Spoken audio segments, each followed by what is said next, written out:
நீங்க ஒரு மருந்து கடைக்கு போறீங்க, டாக்டர் கொடுத்த சீட்டை கொடுக்குறீங்க. அப்போ உங்க முன்னாடி 2 ஆப்ஷன்ஸ் வருது. ஒன்னு நம்ம எல்லாருக்கும் தெரிஞ்ச அடிக்கடி கேள்விப்பட்ட ஒரு பிராண்ட் பேரு, இன்னொன்னு அதே மருந்து தான் ஆனா விலை ரொம்ப ரொம்ப கம்மியா இருக்கு. இப்போ சொல்லுங்க, நீங்க எதை வாங்குவீங்க? இதுதான் அந்த பிராண்டட் வெர்சஸ் ஜெனரிக் குழப்பம். வாங்க இதுக்கு பின்னாடி இருக்கிற உண்மையை ரொம்ப சிம்பிளா உடைச்சு பார்க்கலாம். சரி, முதல்ல இந்த கதையோட ஹீரோவை பத்தி பேசுவோம். அதாவது அந்த ஒரிஜினல் பிராண்டட் மருந்து.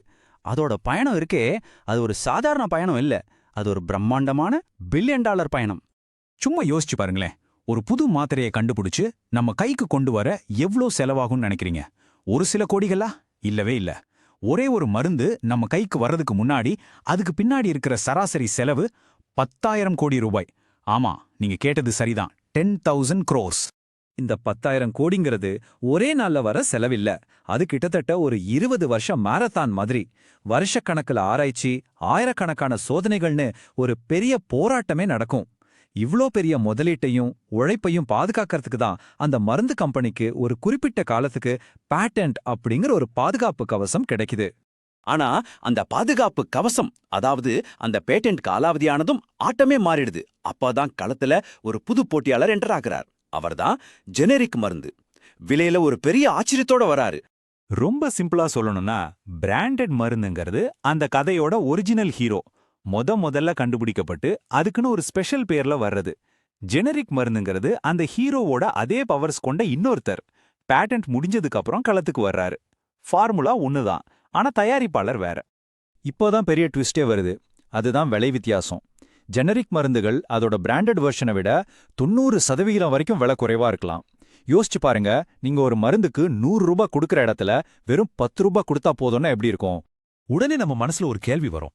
என்னது 90% விலை கம்மியா? அப்போ கண்டிப்பா குவாலிட்டியில ஏதோ கோளாறு இருக்கும், இல்லனா இது சரியா வேலை செய்யாது. இது ரொம்பவே ஒரு பொதுவான சந்தேகம். ஆனா உண்மை அதுதானா?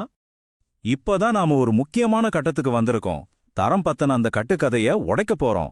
உண்மை என்ன தெரியுமா? பிராண்டட் மருந்தா இருந்தாலும் சரி, ஜெனரிக் மருந்தா இருந்தாலும் சரி, ரெண்டுமே ஒரே ரூல்ஸை தான் ஃபாலோ பண்ணி ஆகணும்.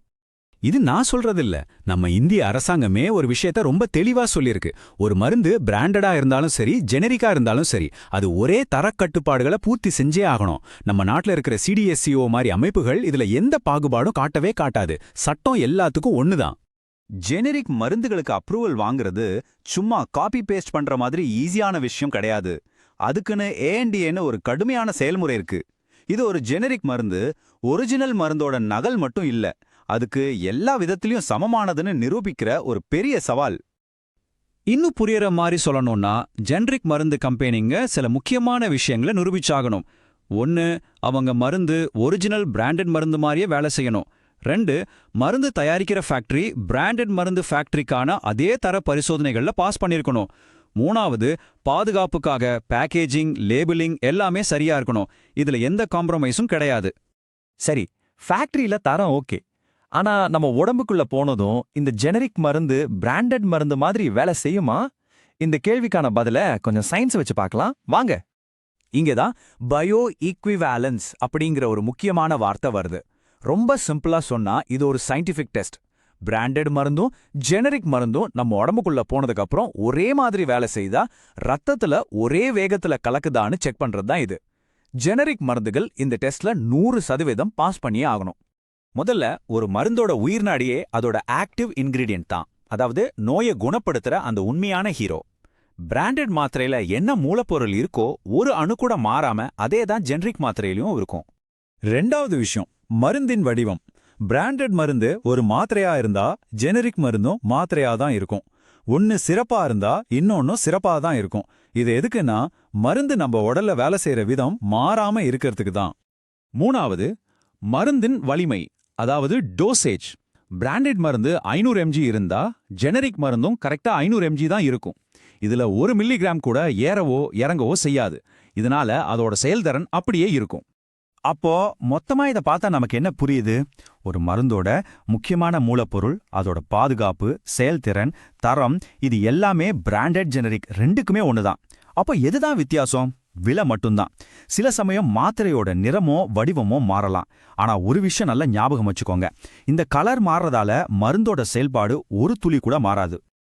இப்போ உங்களுக்கு பிராண்டட் ஜெனரிக் மருந்துகள் பத்தின முழு உண்மையும் தெரிஞ்சிருச்சு. இந்த அறிவு தான் உங்க சக்தி. இனிமே நீங்க நம்பிக்கையா ரொம்ப தெளிவான முடிவுகளை எடுக்க முடியும்.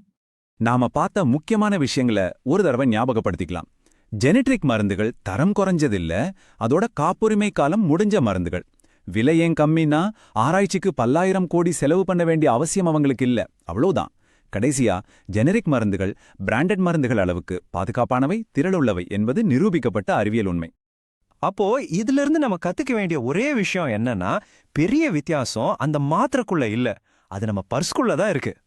இனிமே நீங்க மருந்து கடைக்கு போகும்போது உங்க முன்னாடி இருக்கிற தேர்வு தரத்தை பத்தினது இல்ல, முழுக்க முழுக்க விலைய பத்தினது.